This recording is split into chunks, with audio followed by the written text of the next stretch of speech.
Hello ka-fasting!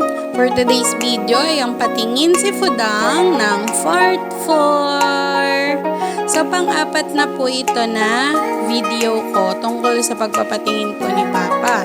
So yung first part po ay yung una namin pagpunta dun sa hospital. Then yung second part po ay yung pagkuha namin ng mga papel. And yung third part po ay yung nakaraan nung ilang araw lang po yung nakaraan na bad news po kami kasi nga hindi po pumasok or na-reshuffle daw po yung mga doktor that time. So hindi po siya na-meet ulit nung doktor na tumingin sa kanya nung unang punta namin ng ospital. So yan po ulit, bumiyahe na naman kami ng madilim pero inabutan pa rin ng liwanag kasi ano po daw yung mga bus ngayon kasi Sabado nga. So, yung madalang po yung mga lumalabas na bus papunta ng Dagupan. So, ayan po, dinaanan namin syempre ang Bugalyon, Lingayen, Binmaley, tapos, yun po, diretso na po yan ng Dagupan.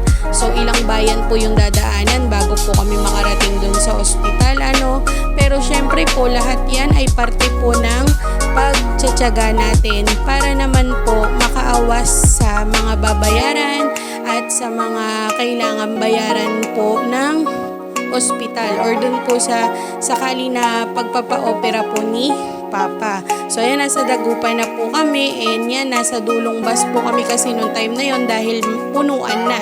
And then ayan nga po, pila-pila na naman tayo sa Malasakit Center. Dan po yan sa Region 1 Medical Center.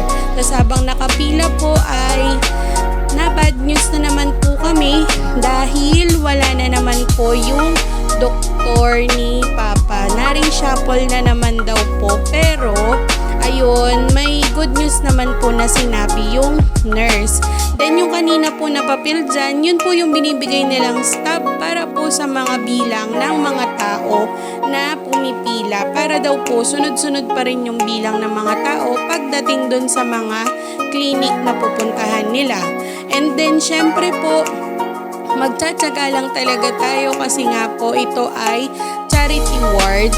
So, ang good news po is nasa waiting list na po si Papa pero waiting list pa po siya. Ibig sabihin po ay maghihintay pa tayo kung kailan po matatawagan yung kanyang pangalan na masabi kung siya po ay for operation na or waiting pa din. So, ganun po.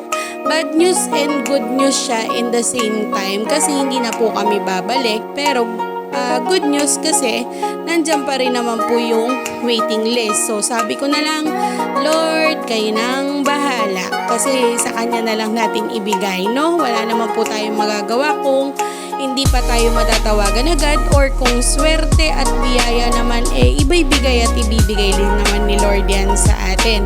So yun lang po for today's video mga ka-fasting. Tara na at magsiuwi!